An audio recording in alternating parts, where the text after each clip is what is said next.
Hello అందరికీ 3 ఇయర్స్‌కి ఒకసారి వచ్చే అత్యంత పవిత్రమైన ఏకాదశి రేపే. అదే అధిక జ్యేష్ఠ మాసంలో వచ్చే పద్మిని ఏకాదశి. దీనినే పురుషోత్తమ ఏకాదశి అని కూడా అంటారు. పద్మపురాణం ప్రకారం మహాభారతంలో ధర్మరాజు అడిగిన ప్రశ్నకు సమాధానంగా శ్రీకృష్ణ పరమాత్ముడు స్వయంగా ఈ పద్మిని ఏకాదశి మహిమను చెప్పారు. ఈ రోజున మనం పూజించాల్సింది సాక్షాత్తు ఆ శ్రీ మహావిష్ణువుని.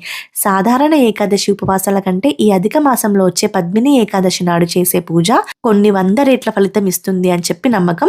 అయితే ఈరోజు మీరు చేయాల్సింది ఏంటి అంటే ఉదయాన్నే లేచి తలస్నానం చేసి శ్రీ మహావిష్ణువుని తులసి దళాలతో పద్మం పూలతో పాటు పంచామృతాలతో పూజ చేయాలి. అలాగే ఓం నమో భగవతే వాసుదేవాయ, ఓం నమో నారాయణాయ అనే మంత్రంని అనేక సార్లు జపం చేయాలి. మీకు కుదిరితే విష్ణు సహస్రనామం చేస్తే గనుక చాలా అంటే చాలా మంచిది. ఈరోజు నిర్జల ఉపవాసం ఉండాలి. అంటే ఫ్రూట్స్, మిల్క్ లాంటివి తీసుకుంటూ శ్రీ మహావిష్ణువు నామస్మరణ చేస్తూ ఉండాలి. ఒకవేళ మీరు అలా ఉండలేకపోతే ఒక పూట సాత్విక ఆహారం తీసుకొని అయినా పూజ చేసుకోవచ్చు. ఈరోజు ఇలా ఉపవాసం ఉండి లేని వారికి దానాలు చేయడం వల్ల సకల పాపాలు పోయి విష్ణు సాయుధ్యం లభిస్తుంది.